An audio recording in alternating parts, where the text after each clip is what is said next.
नमस्कार. मी निहाल ढालाय आपलं सहर्ष स्वागत करतो N15 न्यूजमध्ये.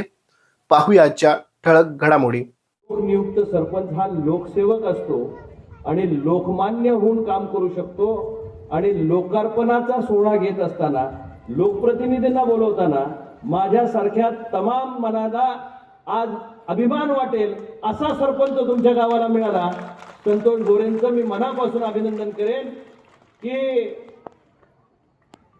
लोकाभिमुख काम करणारा एखादा लोकप्रतिनिधी मिळणं आणि त्याच्या माध्यमातून ही लोक चळवळ पुढे जाणं ही काळाची गरज आहे.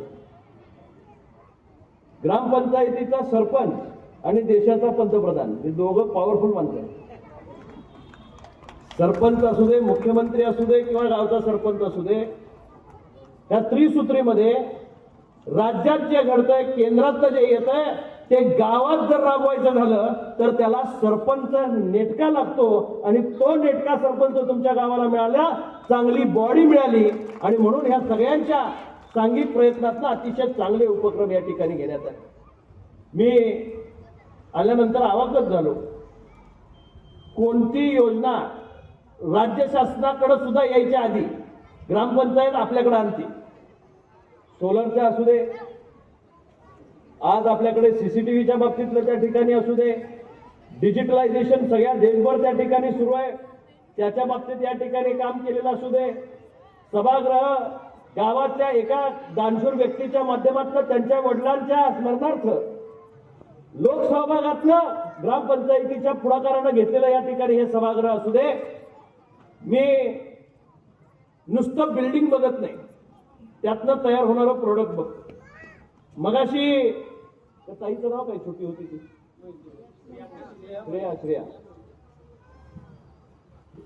श्रेयाचं मनोगत मी ऐकत होतो. ती इतकी कॉन्फिडेंटली बोलत होती.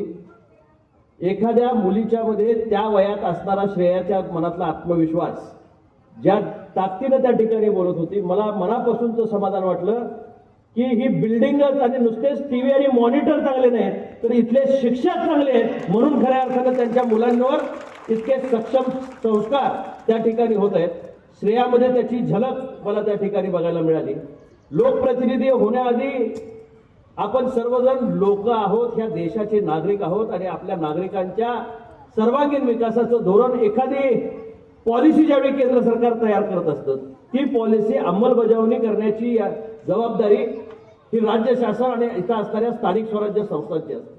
आणि स्थानिक स्वराज्य संस्थेमध्ये एखादा चांगला माणूस काम करणारा असेल तर त्याच्या करवी हे लोक गावातला, गावगाड्यातला जो या ठिकाणी विकासाचा कार्यक्रम आहे तो शेवटच्या घटकापर्यंत पोहोचावा लागतो. शासनाच्या योजना सर्वजण पोहोचवतात, पण शासनाला सुद्धा डोळ्यात अंजन घालतील अशा पद्धतीच्या योजना एखादी ग्रामपंचायत तयार करू शकते. या ग्रामपंचायतीनं घर फाळ्याचा वेगळा अभिनव उपक्रम त्या ठिकाणी केला. जिल्हा परिषदेची पटसंख्या वाढली पाहिजे आणि त्याचा फायदा त्या गरीब कुटुंबाला सुद्धा झाला पाहिजे, याचा दुहेरी हेतू साधण्याचं काम त्या ठिकाणी यांनी केलं. शिक्षण हे वाघिणीचं दूध आहे आणि जो पिल तो गुरगुरेल, हे बाबासाहेब आंबेडकर साहेब त्या ठिकाणी म्हणायचे. पण ते वाघिणीचं दूध भोरे साहेबांनी गोरगरिबाच्या पोराला पाजायचं ठरवलंय. सामान्य कुटुंबातनं गुरगुरणारे पोरं आणि पोरी तयार झाल्या पाहिजेत, जे या देशाचं भवितव्य त्या ठिकाणी घडवतील. मगाशी माझ्या एका तरुण मित्रानं अतिशय चांगला सल्ला दिला आणि मी त्या सल्ल्याशी खूप, पूर्वीच्या काळामध्ये जे कोणी लोकप्रतिनिधी झाले ते सगळे जिल्हा परिषद शाळा आणि पंचायत समिती बंद झाले, गावगाड्याशी जोडलेले या ठिकाणी लोक ठिकाणी झाले. आज आम्ही जे लोकप्रतिनिधी झालो त्यांची मुलं परदेशामध्ये शिकतात, त्यांची मुलं चांगल्या चांगल्या मल्टीनॅशनल स्कूलमध्ये शिकतात. प्रगती झाली. ज्या शाळेत आपण शिकलो त्या शाळेवर आपला विश्वास आहे की नाही ह्याचा विचार करायचा आमच्यापासून सुरुवात करावी लागेल. कारण जर समजा मी पंचायत समिती आणि जिल्हा परिषदेच्या शाळेमध्ये शिकलो असेल आणि माझ्या जीवावर मी इंटरनॅशनल स्कूलमध्ये एखाद्या मुलाला किंवा मुलीला शिकवू शकत असेल तर त्याचं मूळ माझी जिल्हा परिषदेची शाळा आहे हे विसरता कामा नये. त्या शाळेनं दिलेल्या अमूल्य ठेव्यावर ते विश्व मी उभा करू शकलोय. पण मी ज्यावेळी मोठा होतो, मी ज्यावेळी एखाद्या पदावर जातो त्यावेळी माझी शाळा मला बारकी हलकी वाटायला लागते. त्यावेळी ती गरिबाची शाळा, माझ्या वडिलांची परिस्थिती नव्हती म्हणून मी जिल्हा परिषद शाळेत शिकलो होतो, माझ्या आईची परिस्थिती नव्हती म्हणून जिल्हा परिषद शाळेत शिकलो होतो. परिस्थिती नाही म्हणून जिल्हा परिषदेमध्ये शाळेत शिकणारी मुलं या ठिकाणी एका काळामध्ये होती. आज जी या शाळेमध्ये शिकतायत, या शाळेची गुणवत्ता आहे म्हणून या शाळेमध्ये शिकणारी पिढी आज या ठिकाणी गावामध्ये तयार होते. याचा सार्थ अभिमान माझ्यासारख्या कार्यकर्त्याला आहे. आपली पोरं आपण घातली जिल्हा परिषदेला शाळेला, शाळा भरभरून चालतील, पण बिल्डिंग किती चांगली झाली याच्यावर शाळा चांगली ठरत नाही, त्यातला शिक्षक किती चांगला आहे हे त्याच्यावर त्या ठिकाणी ठरत असते. बोरे साहेब, पाणी पुरवठ्यापासून, स्वच्छतेपासून, शाळेच्या सर्वांगीण विकासापर्यंत आणि सार्वजनिक सोयीसुविधांच्या पर्यंत तुम्ही मायक्रो प्लॅनिंगला या ठिकाणी अभ्यासपूर्ण काम करत गेलात. लोकनियुक्त सरपंच म्हणून लोकांनी सगळ्या गावानं तुमच्यावर, याच्यापूर्वी एखाद्या वॉर्डातला सदस्य निवडायचा आणि तो सरपंच व्हायचा. लोकनियुक्त सरपंच ह्या गावानं मतदान करून निवडून दिलेला सरपंच आहे. मी मुद्दामून सांगेन, काही लोक पदानं शोभून दिसतात, काही लोकांची पदं ही त्यांच्यामुळे शोभून दिसतात. भोरे त्याचा पदावर आहेत म्हणून त्या लोकनियुक्त सरपंचाला एक वेगळा बहुमान त्या ठिकाणी निर्माण झालाय. संतोष मनाला मिळावा असं संतोषाचं काम आहे. मनाचा संतोष तो मिळवायचा असतो ना, समाधान ज्याला आपण म्हणू. लोकप्रतिनिधी होताना सगळ्यात महत्वाचं काय असेल ना, मतदान त्या दिवशी होत आहे, तुम्ही निवडून येता त्यावेळी तुमच्या चेहऱ्यावर हसू असतं, तुम्ही समाधानी असता, तुमच्या चेहऱ्यावर संतोष दिसत असतो. 5 वर्षानंतर ज्यावेळी तुम्ही लोकांच्या दारात जाल, त्यांच्या चेहऱ्यावर जर हास्य असेल, त्यांच्या चेहऱ्यावर संतोष असेल, तर तुम्ही 5 वर्ष मिळवली आणि 5 वर्ष तुम्ही लोकप्रतिनिधी म्हणून लायक ठरलात.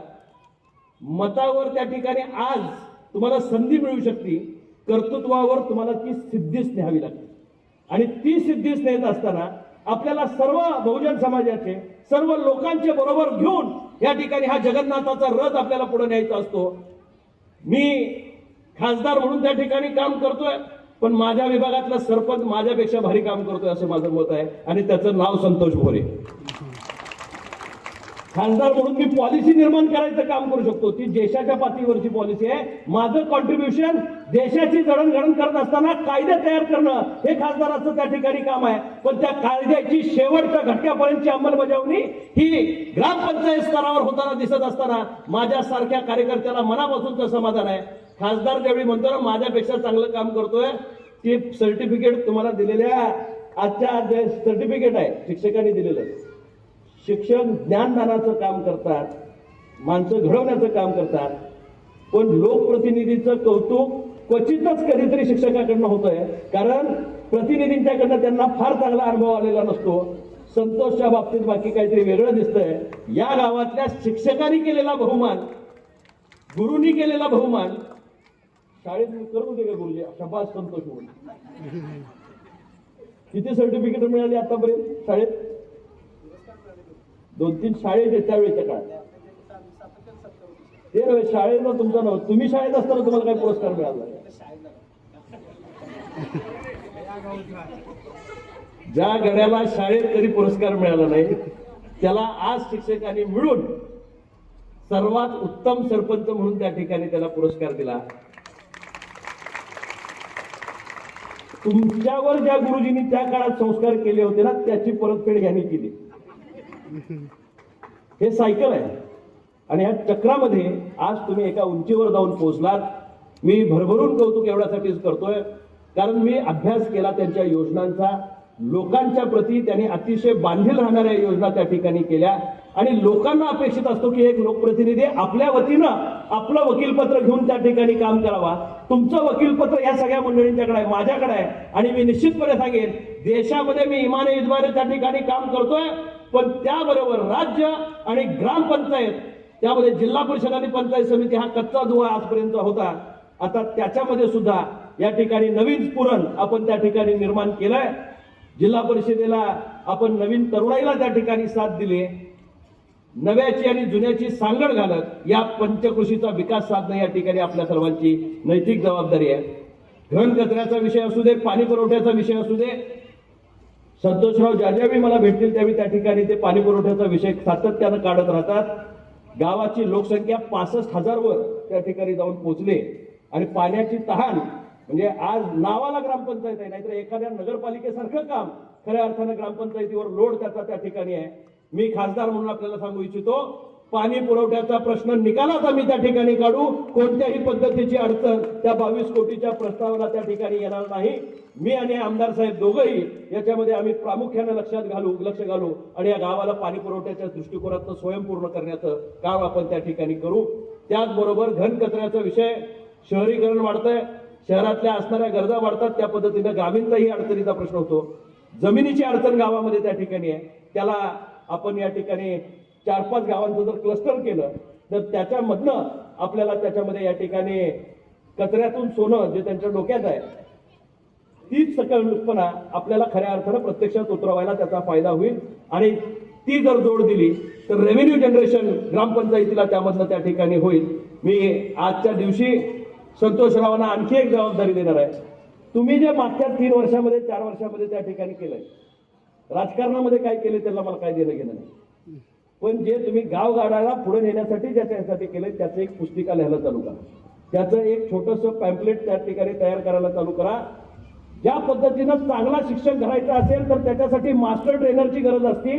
मला तुम्हाला जिल्हा परिषद आणि पंचायत समितीच्या जिथं जिथं या ठिकाणी शिबिरं होतील तिथं मास्टर ट्रेनर म्हणून तुम्ही जायचं आणि ग्रामपंचायत सरपंच कसा काम करू शकतो, राळेगण सिद्धीचा त्या ठिकाणी करू शकतो, हिरवे बाजारचा त्या ठिकाणी करू शकतो, तर कोरुचीचा सरपंच काय करतोय हे महाराष्ट्राला सुद्धा कळू दे. त्या पॅनेलवर तुम्हाला त्या ठिकाणी जायचं आहे. त्यामुळे तुम्ही आता स्वतःची तयारी करायला चालू करा. पुढचं आरक्षण काय राहील सांगता येत नाही,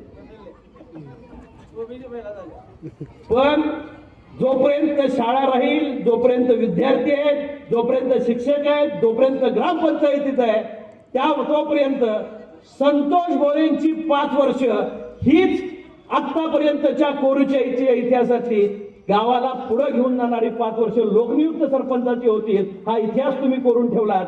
आता हीच वाट पुढच्या पिढीनं या ठिकाणी पुढे न्यायची असती.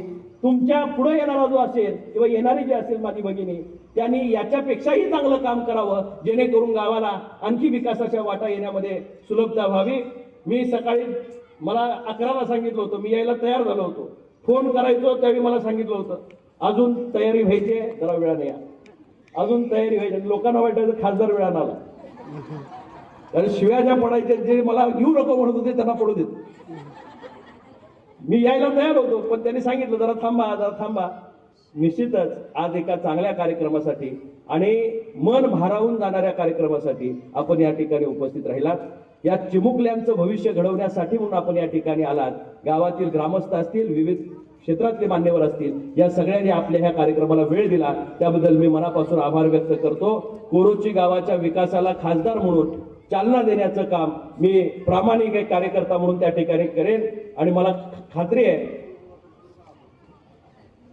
भोरे साहेब, मी ग्रामपंचायत सदस्य होतो, मी नंतर जिल्हा परिषदेचा सदस्य झालो, नंतर उपाध्यक्ष झालो, नंतर विरोधी पक्षनेता झालो आणि मग खासदार झालो. त्यामुळे ग्रामपंचायतीच्या सदस्याला काय ताण असतोय किंवा सरपंच होताना काय त्रास होतोय, बिनपगारी आणि फुल अधिकारी, काय चुकलं तर शिव्या खायला लागतात, काय चांगलं झालं तर शबासकीची थाप मिळते, दोन्हीची जोड असती. पण जसं पाडव्याच्या दिवशी कडुलिंब आणि गुळ एकत्र खावा लागतो तसं सरपंच झाल्यानंतर सुद्धा काही कडू आणि गोड अनुभव आयुष्यभर त्या ठिकाणी तुमच्या मनाला राहून राहतील. कडू अनुभवांना बाजूला ठेवा, पण जी गोडी तुम्ही समाजामध्ये निर्माण केली ती गोडी पुढे घेऊन जाण्याचं काम पुढच्या पिढीनं त्या ठिकाणी करावं.